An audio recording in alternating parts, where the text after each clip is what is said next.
Amém, amém. Essa Bíblia é minha, pastor. Essa Bíblia é minha.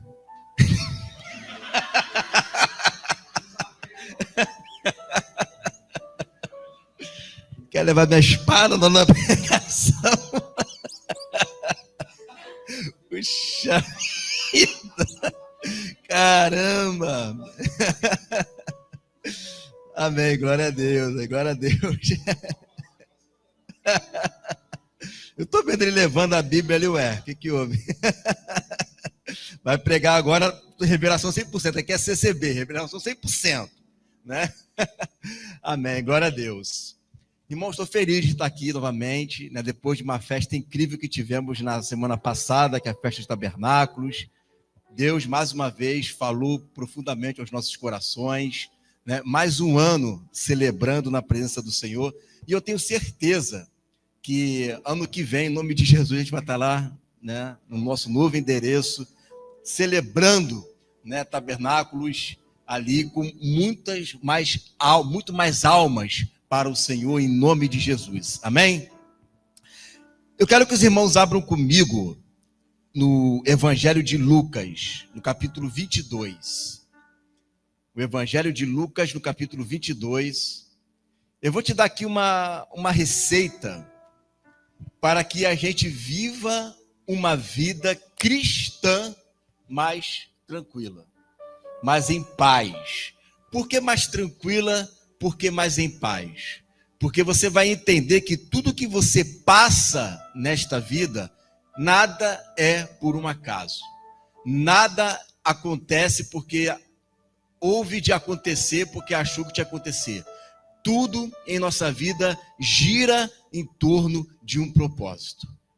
Então, em Lucas capítulo 22, versículo 29, diz assim, Lucas 22, 29. É um versículo pequenininho, gente. Mas olha só que versículo poderoso. E eu vos confio o reino como meu Pai me confiou. Ó, eu vos confio o reino como meu Pai me confiou. Essa palavra aí, confiar, é aliançar, é determinar, é para que você cuide de tudo aquilo que o Pai deu para o Filho. Olha a responsabilidade. O Pai confiou o reino. O reino de Deus foi confiado ao Filho.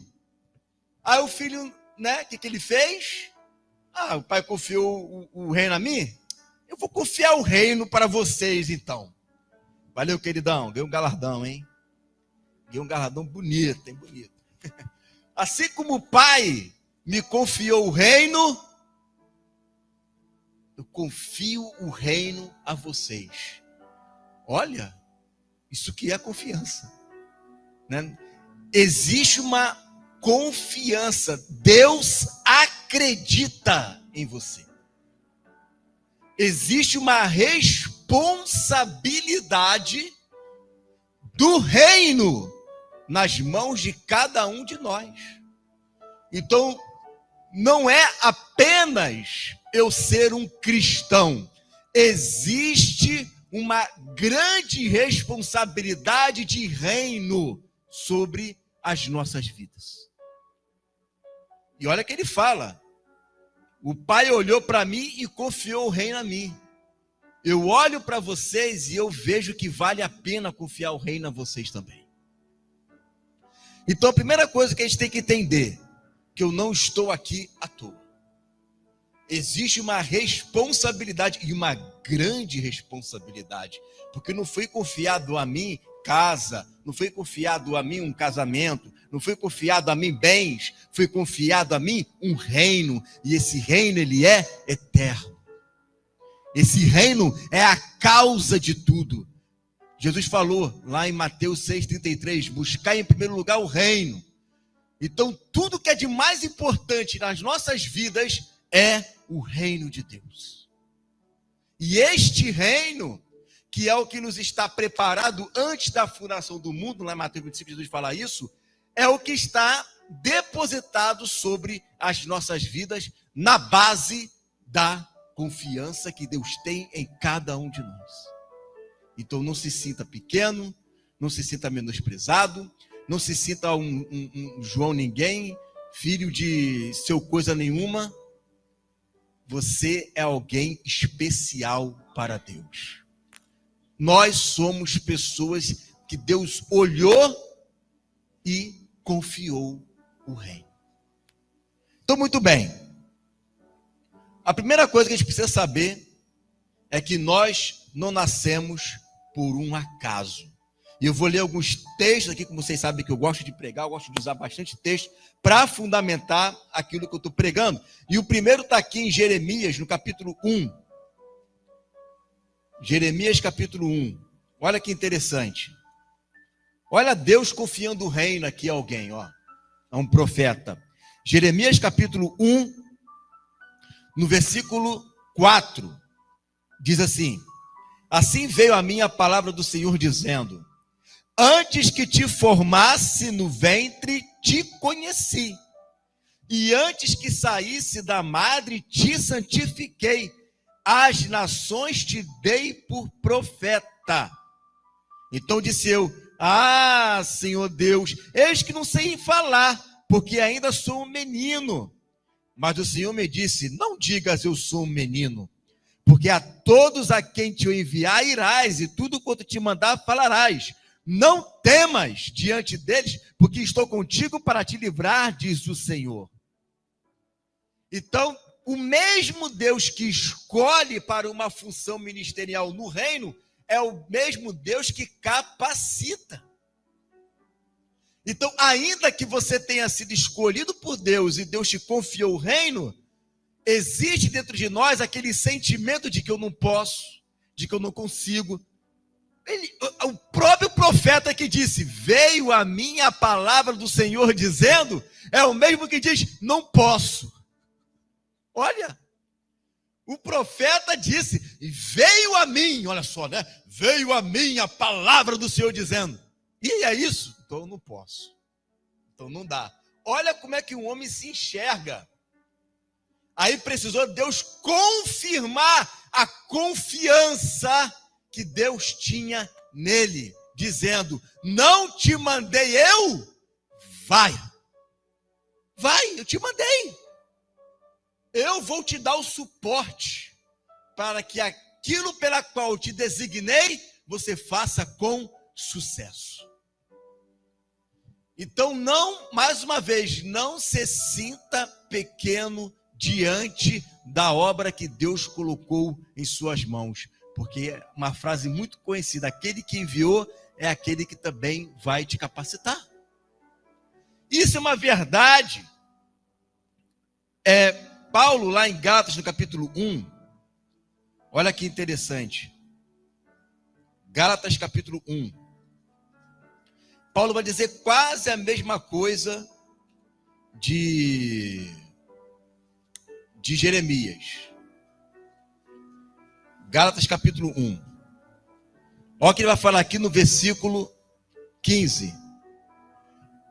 Mas, quando aprouve a Deus, que desde o ventre da minha mãe me separou e me chamou pela sua graça, revelar seu filho em mim, para que o pregasse entre os gentios, não consultei a carne nem o sangue.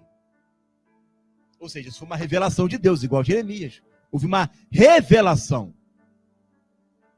Então Deus já tinha também escolhido a Paulo para ser luz para as nações, assim como Deus escolheu Jeremias para ser um profeta para as nações. E Deus havia revelado isso a Jeremias. E Paulo disse que não é apenas uma revelação do alto, mas Cristo seria revelado em Paulo.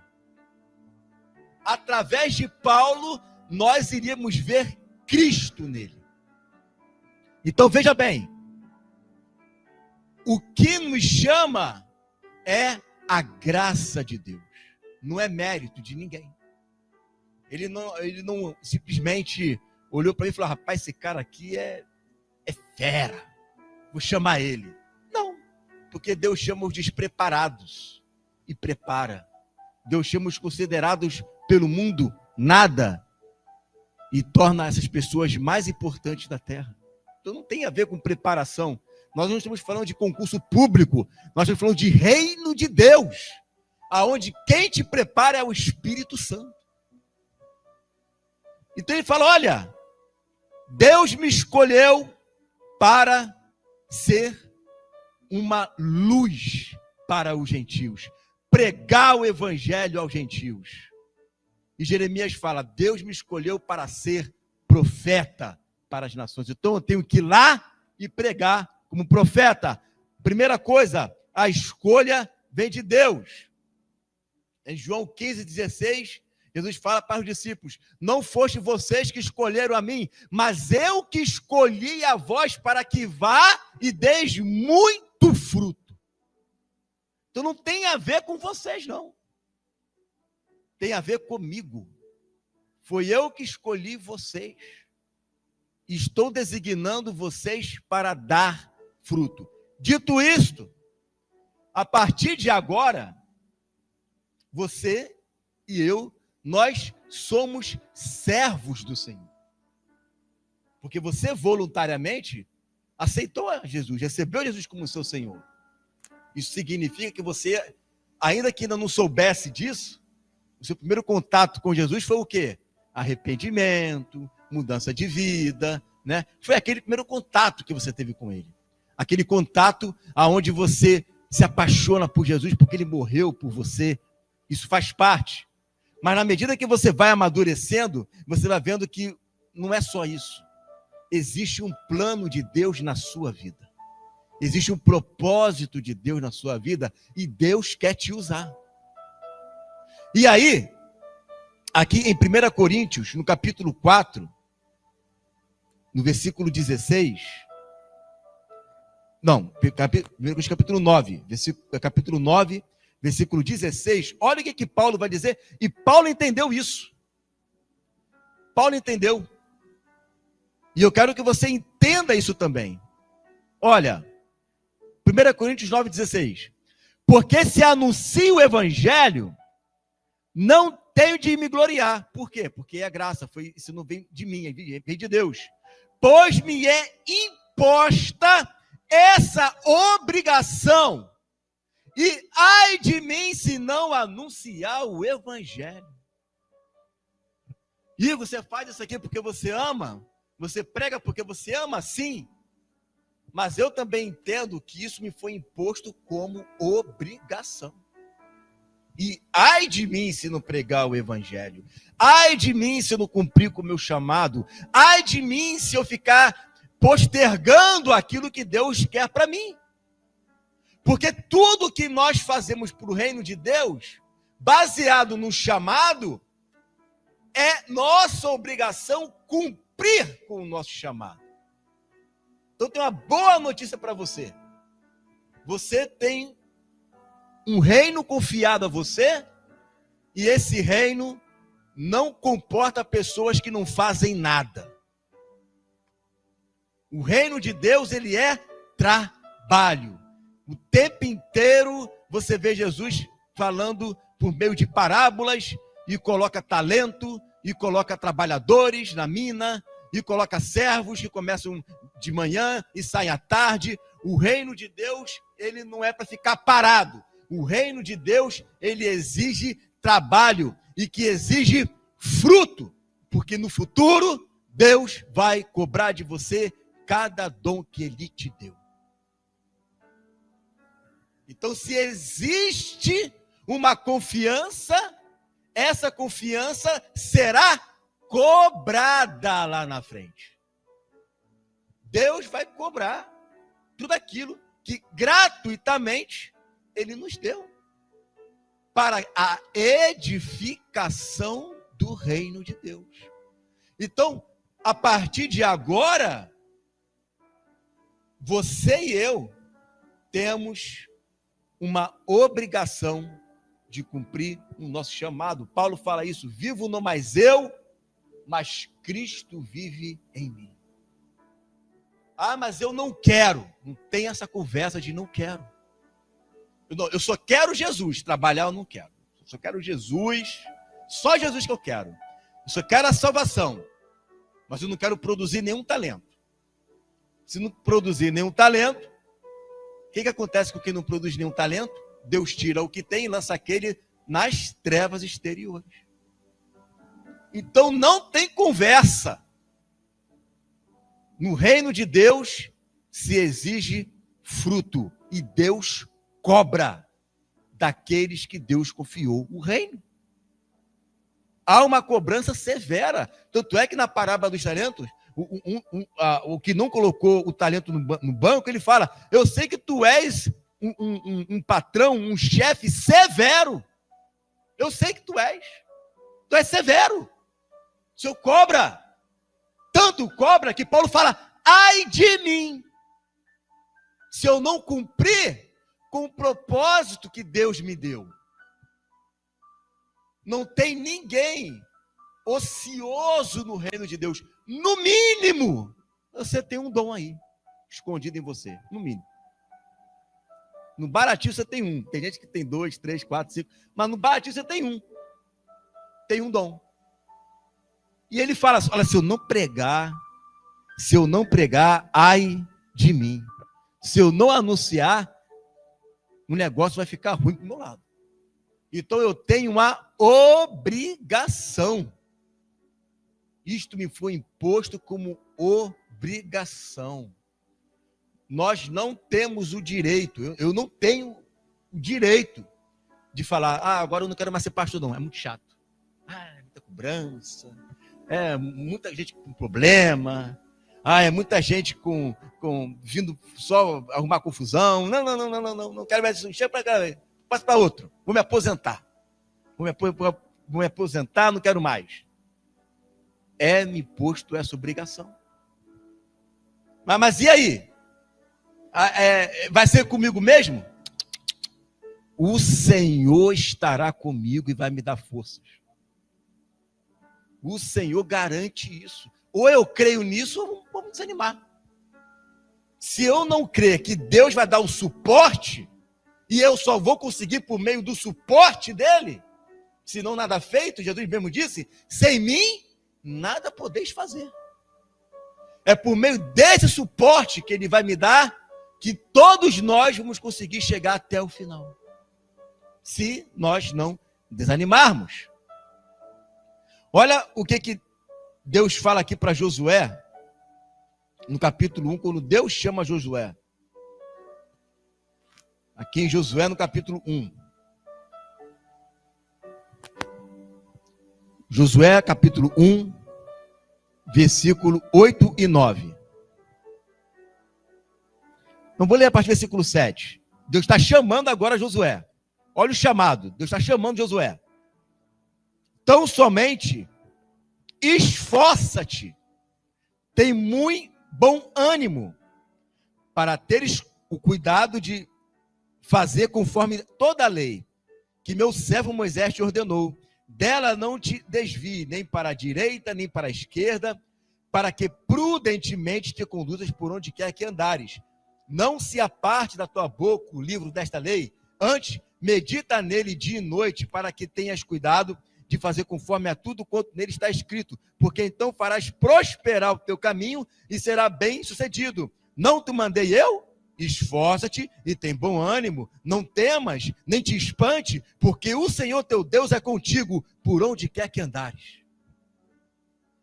Por que ele fala para se esforçar? Porque não é fácil, irmão. Se fosse fácil, a porta seria larga. Jesus falou que ela é estreita e são poucos que a encontram. Mas é essa que conduz à vida eterna. Então não é fácil. Para isso eu preciso me esforçar. Mas para isso eu tenho a garantia de que o Senhor é comigo. E Ele vai me ajudar. E eu vou prosperar para onde quer que eu ande. Desde que eu observe tudo quanto está escrito na palavra de Deus. Desde que eu não me desvie nem para a esquerda, nem para a direita. Mas eu sigo avante. Então, às vezes, irmãos, nós como cristãos, nós somos diferenciados do mundo. A pessoa do mundo faz e dá certo. O cristão vai fazer e dá errado. Aí a pessoa do mundo vai fazer, ele conseguiu, então comigo vai dar certo também. Aí você que é a pessoa do mundo, né? Aí a pessoa que é cristã vai fazer igual, a mesma receita, mas dá errado. Sabe por quê? Porque você não é deste mundo. Nós temos leis diferentes que regem a nossa vida. Então, de repente, a pessoa do mundo está agindo de uma maneira errada, mas conseguiu. Mas para nós, se formos agir da mesma forma, como as nossas leis são diferentes das leis deste mundo, vai dar errado, porque quem dirige as nossas vidas é Deus. Aí vai chegar lá na frente, Deus vai te cobrar. Por que Deus vai te cobrar? Porque você tem que agir como um sacerdote. Olha na lei de Moisés, olha as restrições que um sacerdote tinha. Sacerdote ou nazireu, qualquer pessoa que tinha uma aliança com Deus, tinha restrições, ou de beber vinho, e por aí vai. Várias restrições.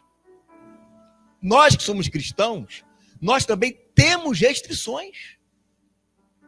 Então, Deus cobra de nós uma coisa que isso tem que ser natural em nossas vidas, que é a santidade.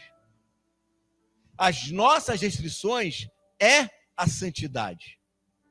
Então, se por um lado existe uma confiança, Deus me ama e Ele está comigo, por outro lado eu preciso me esforçar para agradar aquele que me chamou.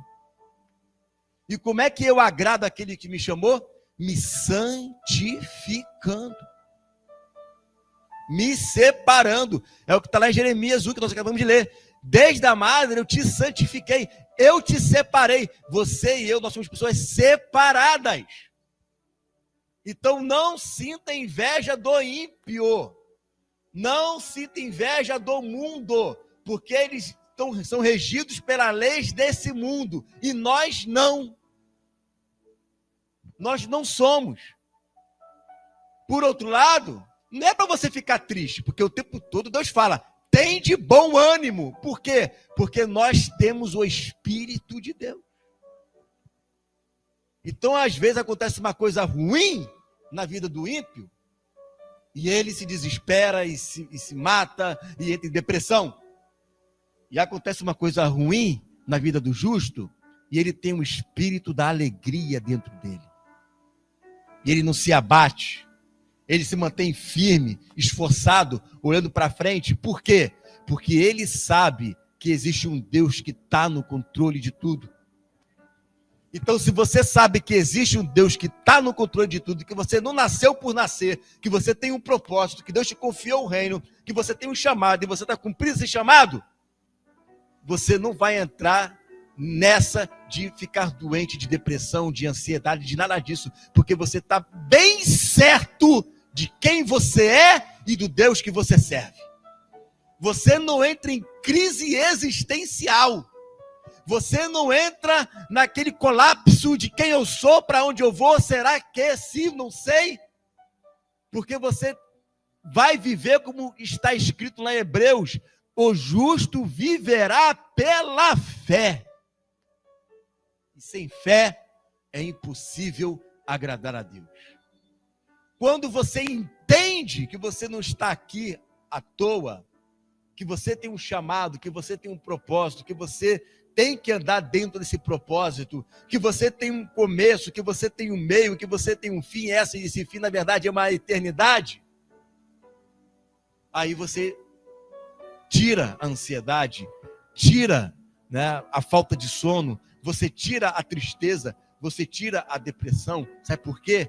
Porque agora você está andando como um filho de Deus aqui na terra. Não estou dizendo que você não pode ficar triste em um momento, aqui ou acolá. Uma coisa é você ficar triste, outra coisa é você viver triste. Como que você vai viver triste se o Senhor é a tua alegria? Como que você vai viver uma vida de tristeza se a alegria do Senhor é a minha força? Então, quando você entende essas coisas, você sabe que, ao mesmo tempo que existe uma responsabilidade, existe também uma vitória permanente, que é o que Jesus falou: aquele que conhece o Pai e o Filho já tem a vida eterna. O seu nome está escrito no livro da vida. Não é isso que Jesus falou para os discípulos, quando foram expulsar o demônio? Eles vieram todos alegres, expulsando o demônio. Expulsando o demônio. Eles falam: só por causa disso está alegre, expulsar demônio? Vocês têm que ficar alegres, porque o nome de vocês está escrito no livro da vida. Mais importante do que expulsar demônio é vocês estarem salvos em Cristo Jesus. Isso que é mais importante, que expulsar demônio, vai ter um monte de gente expulsando e vai chegar lá e vai dizer: Senhor, Senhor, em teu nome. Isso aqui não garante nada, meu irmão. O que garante é nós darmos frutos do Espírito. E nisso serão reconhecidos como os meus discípulos, né? Se amardes uns aos outros. E no profeta Amós, olha o que o profeta Amós vai dizer. Ele vai colocar aqui no capítulo 3, no versículo 2. Amós, capítulo 3, versículo 2, o profeta Amós. De todas as famílias da terra, só a vós vos tenho conhecido. Portanto, eu vos punirei por todas as vossas iniquidades. Espera aí. Então, o que eu estou aprendendo aqui? Que tinha Egito, que tinha Assíria, que tinha Babilônia, que tinha Etiópia, que tinha blá, blá, blá, várias nações. Mas Deus só tinha escolhido Israel. Então, por Deus ter escolhido Israel, Deus ter feito aliança com Israel, Deus ter usado profetas judeus, Deus ter dado para ele o culto, as alianças, ele fala assim: olha, as nações do mundo pecam. Mas se vocês pecarem também, eu vos punirei com um juízo maior. Sabe por quê? Porque Deus tinha um chamado para Israel. Deus não tinha um chamado para Egito. Deus não tinha um chamado para a Síria. Deus não tinha um chamado para a Babilônia. Deus tinha um chamado para Israel. Deus tinha falado lá no início, em Êxodo, uma nação sacerdotal. E Deus chamou Israel, teve aquele lance do pecado que a gente conhece, ficou a tribo de Levi, mas de qualquer forma Deus tinha um propósito com as 12 tribos. E ele fala: olha, as nações pecam, mas vocês me conhecem. Vocês, Deus tem levantado profetas, o meu tabernáculo está aí, eu dei para vocês uma aliança, eu me revelei a vocês como um pai. Então, não tenha um comportamento de alguém igual do mundo, porque se isso acontecer, vai vir maior juízo para você. Vem maior juízo. E por que vem maior juízo? Porque nós, agora trazendo para hoje, e isso está lá em Hebreus capítulo 12, está muito bem claro lá, que diz que se Deus não poupou aqueles que ouviam da terra, muito menos nós que ouvimos aquele que vem do céu, ou a voz do céu. Se Deus não poupou eles, que nem nascer de novo era nascido antes de Cristo, imagina nós, que somos templo do Espírito Santo. Então, mais uma vez, é muito bonito, é muito legal, na verdade, é glorioso o fato de sermos sacerdotes do reino, o fato de sermos chamados filhos de Deus, o fato de recebermos o espírito de adoção, o fato do nosso nome estar escrito no livro da vida, o fato de nós termos nascido de novo. Mas ao mesmo tempo, se nós negligenciarmos tão grande salvação, vem maior juízo também. Então não pense que só pelo fato de eu ter recebido Jesus, já resolveu a parada. Não. Eu tenho que receber Jesus, mas agora eu preciso fazer por onde? E esse fazer por onde é eu corresponder com o chamado que Deus me deu.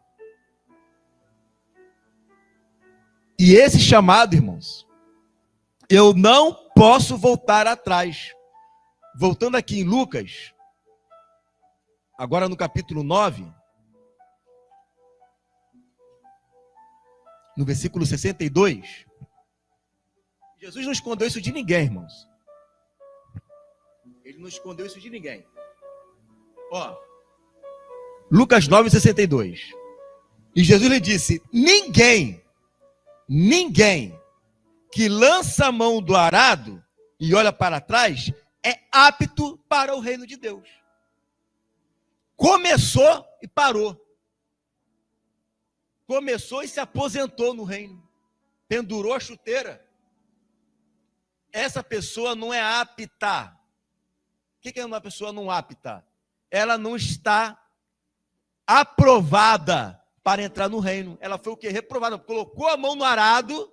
Ah, vamos trabalhar. Pode contar comigo. Nós estamos aqui para isso. Vamos lá. Uhul! Primeiro problema que aparece. Ih, não dá. Ai, vou ficar em casa. Ai, vou ver futebol. De vez em quando eu vou ter comunhão. Ai, que legal. Tá chovendo. Esse negócio de ir para a igreja. Esse negócio de pastor. Esse negócio de ter comunhão com os irmãos. Primeiro problema que aparece, a pessoa já larga a mão do arado. Já larga a mão do arado. Parou, estagnou. Não, a minha vida cristã é o seguinte: eu fico só orando em casa e leio a Bíblia. É eu e Jesus, é só eu e Jesus. E está tudo certo. Eu e Jesus, está tudo certo. A minha igreja é Jesus, o meu pastor. Os membros é a minha esposa, meus filhos aqui. Oi? Deus conhece o meu coração e está tudo certo. E a minha congregação, né, é a minha casa, comunidade cristã correndo de Cristo. Essa é a minha igreja, né? É aqui de tirar oferta de nós mesmos aqui, né? Isso é isso que está na Bíblia? Você imaginou se Jesus faz isso? Minha igreja é eu, Maria e meus irmãos. Minha mãe, está tudo certo.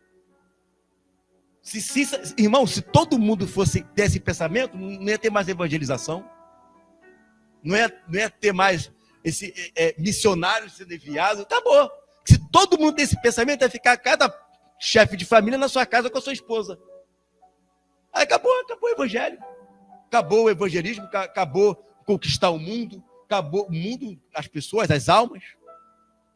Acabou. Se todo mundo pensa assim. O evangelho é, como dizem, né? É todo dia dá tapa na cara da onça e puxa a barba de leão. Meu. Ah, mas tem gente falsa. Tem novidade. Então, me conta uma novidade. Me conta uma novidade. Né? Ah, mas tem gente falha. Ah, tu é perfeito pra caramba, né? É perfeito pra caramba. A gente pede você que é muita santidade, é muita santidade. Eu fujo com meus olhos. Tem que botar um véu para ficar perto de você, de tão perfeito que você é. Ninguém escapa, irmão. Ninguém escapa. O negócio é: esforça-te e tende bom ânimo. Esforça-te. Todos nós precisamos colocar a mão no arado. Igual está lá em Hebreus 10, 38. Né? Se aquela alma recuar, né? Se aquela pessoa recuar, a minha alma não terá prazer nela. Isso é forte demais. A minha alma não terá prazer nessa pessoa. Então o que nós estamos fazendo para o reino? O que é? É só amar Jesus? E as almas? Deixa morrer, deixa ficar lá para o mundão. E os seus dons? Deixa enterrar? Aí como é que faz para evangelizar? Ah, não, eu falei Jesus para aquela pessoa. Mas tu, e aí, falou, e aí? Quem é que vai discipular aquela pessoa? Ela vai ser batizada por quem?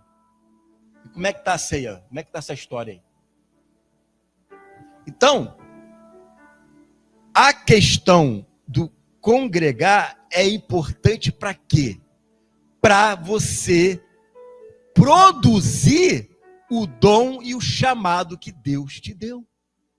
Porque em casa não vai funcionar. Não funciona. Não funciona.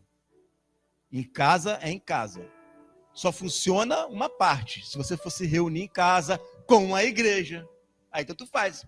Essa reunião que está aqui poderia ser feita uma reunião dentro de um estacionamento de um carro, né, numa casa. Não tem problema nenhum. Mas tem uma congregação ali. Poderia ser feito uma sala numa casa grande. Não tem problema. A congregação está ali. Não é o local que vai definir se aquilo é igreja ou não. São as pessoas que vai definir se aquilo é igreja ou não. Porque a igreja somos nós, não o local. O local é só um local, é um espaço aonde a verdadeira igreja, que somos nós pessoas, nos reunimos para servir um ao outro. E Paulo fala, isso aqui é obrigação minha. Eu não tenho por onde correr. E se eu correr, ai de mim. Ai de mim. Só que também, aqui em Lucas ainda, no capítulo 18, no versículo 29, tem promessas. Não é só chicote, chicote, chicote. Não. Tem um chicotezinho, mas tem promessa também. Olha aqui, Lucas capítulo 18, versículo 29, diz assim. Aliás, versículo 28, ó. E disse Pedro: eis que nós deixamos tudo e te seguimos. E ele lhes disse: na verdade, vos digo que ninguém há que tenha deixado casa, ou país, ou irmãos, ou mulher, ou filhos, pelo reino de Deus, que não haja de receber muito mais neste mundo e no mundo vindouro a vida eterna. Então não há nenhum ato de renúncia que você faça que não tenha recompensa. Tudo que você faz para o reino de Deus, por mais que venha até doer, porque dói, isso aqui é renúncia. Deixar tudo por causa de Jesus, dizer não até para pais ou irmãos, gente que não tem aquela visão cristã e fica segurando, não vai, não quero, não vai servir não, fica segurando o dom daquela pessoa, e a pessoa fala, não, mas eu quero servir, eu quero seguir ao Senhor. Isso, meu filho, não tem ninguém que ao renunciar aquilo que impede de você servir, Deus não tenha recompensa para você. Ele diz, vai ser recompensado. E não é só na eternidade não, é aqui ainda neste mundo. Tem recompensa nesse mundo. E no mundo vindouro, a vida eterna. Então tem recompensa, irmãos. Não é apenas uma questão de cobrança. Deus cobra, é difícil, se esforça, blá, blá, e fica por isso mesmo. Deus, melhor de tudo é que ele recompensa. É que ele dá galardão. Além de ele me dar a graça de servir, além de ele me dar a honra e o privilégio de ser chamado filho de Deus, por mais que eu me esforce, e isso é uma obrigação, mesmo assim, o Senhor ainda me recompensa. Isso é maravilhoso, não é? Ele ainda me recompensa. É obrigação, mas ele me recompensa. E eu falei aqui, eu usei o texto aqui, de Lucas 18, 29 e 30, que ele fala que vai receber muito mais nesse mundo, mas eu quero ler uns textos para a gente fechar aqui agora, de umas recompensas que a gente vai ter na vida eterna. E eu quero que você abra comigo lá em Apocalipse capítulo 2. Apocalipse capítulo 2. Agora você vai ler uma série de textos aqui que você e eu vamos receber se perseverarmos até o fim. Aí você vai dizer para mim se vale a pena ou não. Ó, Apocalipse 2, 7. Quem tem ouvidos, ouça o que o Espírito diz às igrejas. Ao que vencer, é o que vencer, tá? Ao que vencer, dar-lhe-ei a comer da árvore da vida, que está no meio do paraíso de Deus. Versículo 10. Nada temas das coisas que hás de padecer. Eis que o diabo lançará alguns de vós na prisão, para que sejais tentados e tereis uma tribulação de 10 dias. Sê fiel até a morte e dar-te-ei a coroa da vida. Quem tem ouvidos, ouça que o Espírito diz às igrejas. Ao que vencer, não receberá o dano da segunda morte. Versículo 17. Ao que vencer, darei a comer do maná escondido, e dar-lhe-ei uma pedra branca, e na pedra um novo nome escrito, a qual ninguém conhece, senão aquele que o recebe. Versículo 26. E ao que vencer, e guardar até o fim as minhas obras, eu lhe darei poder sobre as nações, e com vara de ferro as regerá, e serão quebradas como vasos de oleiro, como também recebi de meu Pai, e dar-lhe-ei a estrela da manhã. Apocalipse 3:5. E o que vencer será vestido de vestes brancas, e de maneira nenhuma riscarei o seu nome do livro da vida, e confessarei o seu nome diante de meu Pai e diante dos anjos. Versículo 12. E ao que vencer, eu farei coluna no templo do meu Deus, e dele nunca sairá, e eu escreverei sobre ele o nome do meu Deus, e o nome da cidade do meu Deus, a nova Jerusalém, que desce do céu do meu Deus, e também o meu novo nome. Versículo 21. E ao que vencer, lhe concederei que se assente comigo no meu trono, assim como eu venci, e me assentei com meu Pai no seu trono. Vale a pena ou não vale ser fiel? O galardão é muito... Paulo fala, né, que as tribulações do tempo presente não podem ser comparadas com a glória de Deus que há de ser revelada em nós. Não pode ser comparadas. Não pode ser comparada. Então, quando você estiver passando por um problema, por uma aflição, ou por uma certa preguiça espiritual, ou um desânimo, lembre-se dessas promessas, que o que você passa hoje não se compara com a glória que está reservada para você. Não desista, não pare, não desanime. Diga ao fraco, eu sou forte. Diga ao fraco, eu sou forte. Eu sei que é difícil. Somos todo carne, ninguém aqui é de ferro. Não é fácil. Mas com o Senhor tudo é possível. Com Deus tudo é possível. Você crê? Tudo é possível ao que crê. Amém? Vamos ficar de pé. Eu quero orar por você. E eu tenho certeza que nós aqui, como diz Hebreus, nós não somos como aqueles que voltam atrás, aqueles que desanimam. Nós não somos, nós somos aqueles que vamos seguir em frente, que não vamos desistir. Por mais difícil que seja, por mais uma situação complicada que cada um de nós possamos estar passando, uma coisa é certa, uma hora isso vai acabar. Uma hora essas tribulações vão passar. Uma hora Deus vai enxugar dos nossos olhos toda lágrima. Uma hora nunca mais teremos tristeza. Uma hora, qualquer dia desse, nós estaremos vivenciando a vida eterna. Qualquer hora, qualquer dia desse, o nosso corpo será glorificado e a morte não terá poder sobre as nossas vidas. Vale a pena ser fiel. Vale a pena ser fiel. O tempo que a gente passa aqui na terra não se compara a toda uma eternidade. O que é 30 anos? O que é 40 anos? O que é 70 anos? Em relação a toda uma eternidade de alegria na presença do Senhor. Uma vez eu vi uma ilustração de um pastor que ele falou, o que é uma eternidade? O que pode ser mais ou menos comparado a uma eternidade? Você imagina o Pão de Açúcar, e a cada 1000 anos vem aquele passarinho biquinho e faz assim, ó, e vai embora. Só dá um cisquinho assim na pedra do Pão de Açúcar a cada 1000 anos.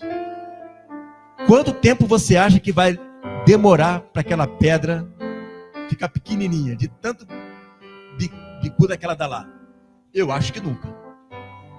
Eu acho que nunca. Essa é a eternidade. Eternidade, a própria palavra já diz, é eterna. E o que é a nossa vida? É um piscar de olhos. É um piscar de olhos. Então não desista. Segura firme as pontas. Daqui a pouco vai acabar. Daqui a pouco você será revestido de glória e se assentará no trono igual o Senhor se assentou quando venceu. E é isso que nós aguardamos. Então se doe. Faça da sua vida aqui na terra valer a pena para o reino de Deus. Que quando Ele voltar, você não apresentar as mãos vazias, mas as mãos cheias de talento, cheias de dom, cheias de fruto. Ele vai dizer: servo bom e fiel, sobre pouco foste fiel, sobre muito te colocarei, entra para o reino do meu Pai. Quebranta o meu coração. Olha, Senhor, a tua igreja aqui, Senhor. Olha para nós, Pai. Que nós possamos a cada dia, Senhor, viver esse evangelho. Porque o evangelho não é filosofia. O evangelho é prática. O evangelho é praticidade.